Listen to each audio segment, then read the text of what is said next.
Hello, જય ખોડિયાર બધાને. કેમ છો બધા? આજે મારા કિચનમાં ઘણી બધી સ્વીટો બની છે. તેમાંથી હું તમને એક સ્વીટ કોપરા પાક શીખવાડીશ. જેના માટે મેં એક ચમચો ઘી લઈ લીધું છે, 1 ટેબલ સ્પૂન, અને એમાં 400 ગ્રામ જેટલું કોપરાનું શીણ નાખેલું છે. અને હવે હું ધીમા તાપે રોસ્ટ કરીશ. રોસ્ટ કરવાથી એમાં ખુશ્બુ વધારે સારી આવે છે.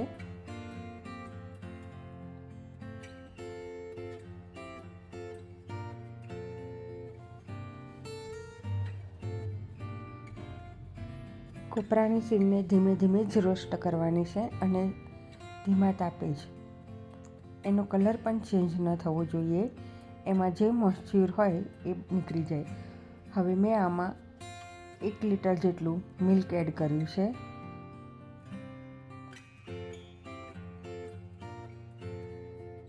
આમાં મેં થીક મિલ્ક એડ કર્યું છે કે જે મેં ખૂબ જ ઉકાળીને ઘટ બનાવેલું છે તે હવે હું એડ કરું છું કે જેથી મારું કામ સરળતાથી થઈ શકે.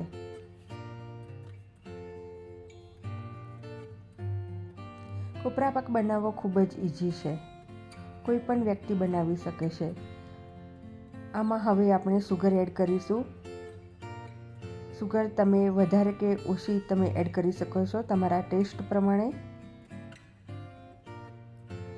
અને હવે આપણે મીડિયમ ટુ ફાસ્ટ તાપે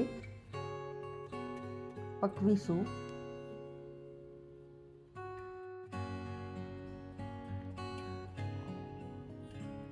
આજે મેં યલો કલર લીધો છે. કોપરા પાકનો કલર યલો કલર થશે. જે મેં એડ કરી દીધો છે. હવે 300 ગ્રામ જેટલો માવો લીધો છે, ફ્રેશ માવો. મારા ઘરે હંમેશા માવો ફ્રેશ બનતો જ રહેતો હોય છે.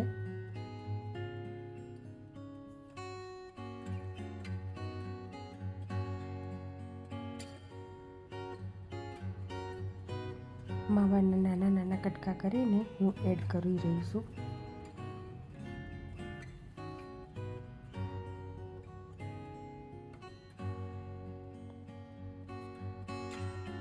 આ મિશ્રણને સતત હલાવતા રહેવું પડે છે કે જેથી નીચે ચોંટી ના જાય.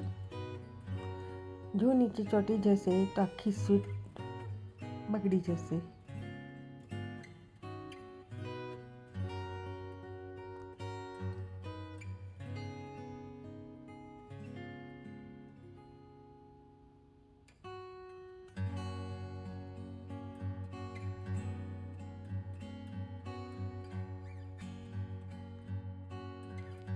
હવે આપણો કોપરા પાક થઈ જવા આવ્યો છે.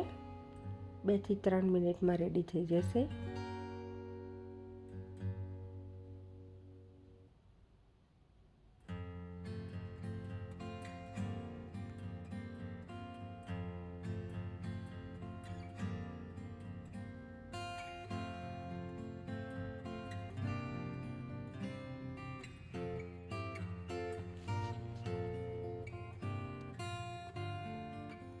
હવે આપણો કોપરા પાક ઓલમોસ્ટ થઈ જવા આવ્યો છે.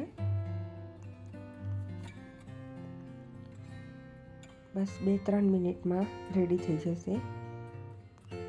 કોપરા પાક બનાવતી વખતે એ ધ્યાનમાં રાખવાનું કે એમાં જરા કે પાણી કે દૂધનો ભાગ ન રહેવો જોઈએ.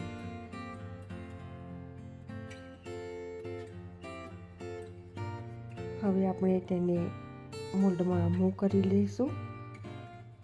આ વિડીયો બનાવતા એક ભૂલ થઈ ગઈ છે કે મેં આના ચકતા પાડતા વખતે પીસ કરતી વખતે વિડીયો નથી બનાવ્યો.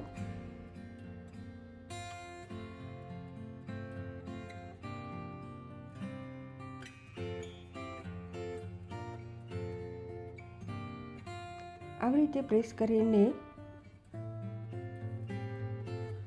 કોપરા પાકને સેટ કરો જેથી તેમાં હવા ના રહે. તમે આ પ્રોસેસ વાડકી કે ગ્લાસની મદદથી પણ કરી શકો છો.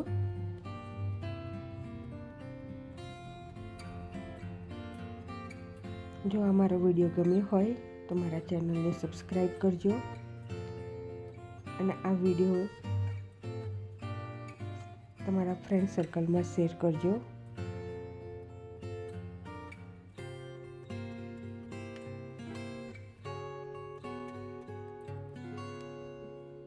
ચલો, આપણી સ્વીટ રેડી થઈ ગઈ છે. જય ખોડિયાર માતા.